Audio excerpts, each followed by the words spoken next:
rocket, I guess, a few troops back this weekend, though. You must be in full strength again.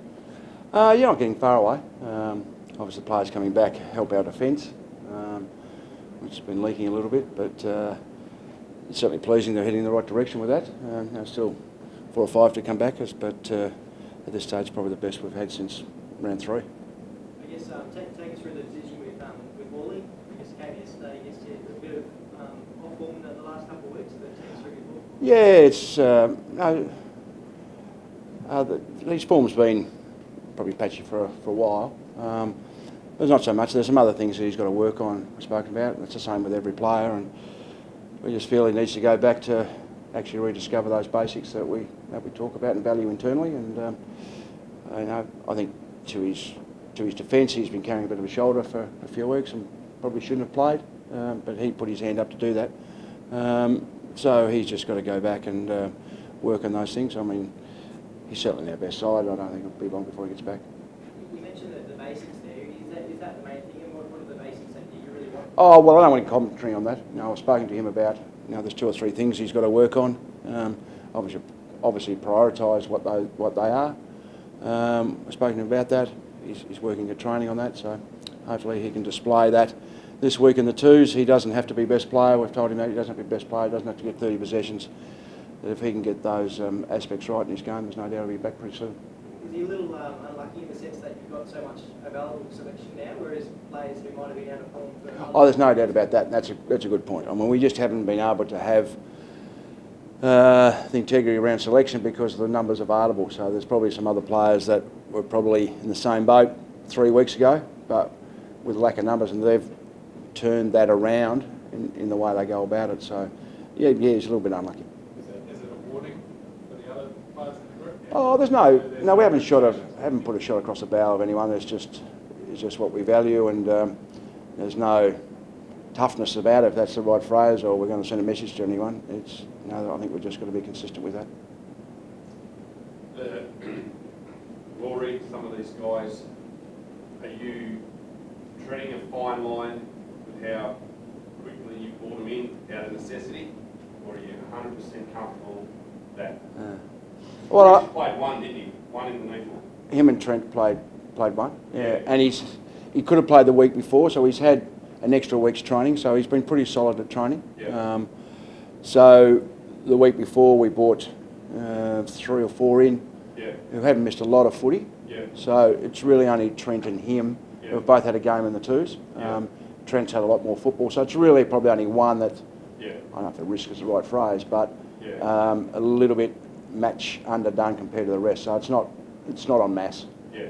If you had more numbers and therefore a stronger NEFL, is the NEFL a good enough vehicle to bring blokes back into form, or would you prefer to get one under your belt and get them into the seniors where they're... Yeah, that's a good question. I think, we play against 3 AFL reserves teams.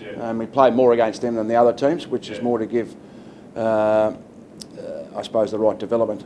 The other downside of getting so many injuries is the guys who end up playing the twos don't have a lot around them to support them, so that we can't play them in the right position. We want to. Obviously, the game plan falls down, so it's just a matter of giving them a game time. So, to answer your question really on Rory, that wasn't the case while we've done it with Rory. Now, if we thought he needed another week because he's had a history of injuries, no, we certainly would have played him another week in the twos. Yeah. And did you have much debate about Sam Day and Rory and who plays in defence? Because do you know who your second best defender is after May, or is it still Rory? Oh, I think it's Rory, but I think it'll be certain types. I think on the taller type, probably Rory's obviously got an advantage, but Sam's shown that he can handle it really well down back. But I think depending on the weather and depending on the opposition each week, I think Sam can be that sort of floater, can go back and forward. It'd be interesting to see whether Richmond have their 3 talls, which includes a Rewalt. So that Sam gives us coverage there. Obviously gives us an option as well for him to go forward and have the 3 talls forward, which I've said before would love to do at some stage. Does he cope? Does he? He didn't last year. He didn't last year. No. When we got our injuries, when Rory and May went out round 4, round 5, He put his hand up and said, yeah, I know I've got to go back, and he looked forward to the challenge, and I think his change of mindset helped his form, rather than say, well, I don't know, he's sort of reluctant about doing it. I think with a positive frame of mind, he was able to achieve that. And I think he's got his head around that he can be, I suppose, a plus as a forward. He played well the first 3 or 4 weeks. Yeah. But certainly for the team's sake, that he can go back and do well. Obviously, Sydney, regardless of the conditions, was always going to be a tough challenge for the team. Is Richmond, they're obviously got their own issues, they're under the pump down there in Melbourne. Are they sort of a good opposition with all these guys back to try and end this streak? Yeah, we haven't spoken about ending the streak as such. That'll come when it comes. But Richmond's form, though, obviously they would have been disappointed last week. But they beat Sydney a few weeks ago, so certainly their best is as good as anyone in the competition. So from that aspect, and playing the MCG is going to be a challenge. But having said that, I think our players are looking forward to playing the MCG.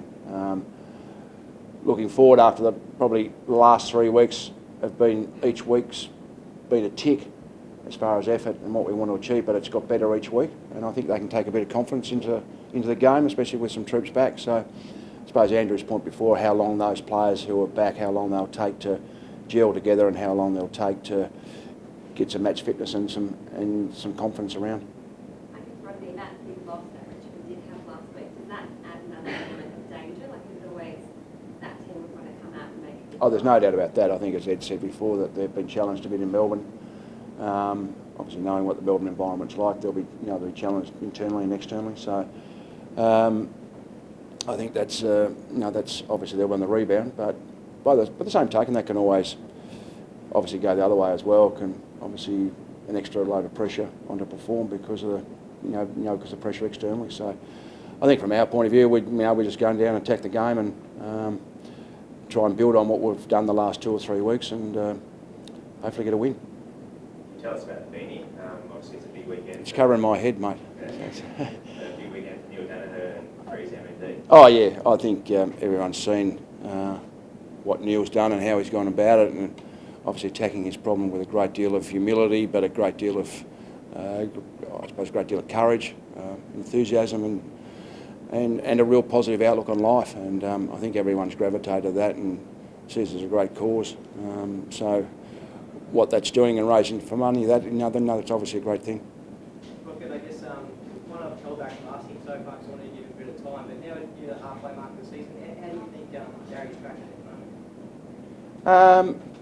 Yeah, it's been a bit of an up and down year, but I think his last 2 weeks, I think it turned around a bit the GWS game where he was tagged heavily, but I thought his effort really after quarter time was terrific. I thought he was pretty good against West Coast Eagles, and last week he had 11 tackles, and not necessarily tough conditions, but I thought he was pretty good. So, even though he's not at his best yet, do you need him as a club to be at his best, or are you confident now that the way he's playing, which is still better than most players in the game, can you still succeed where you want with how he's playing?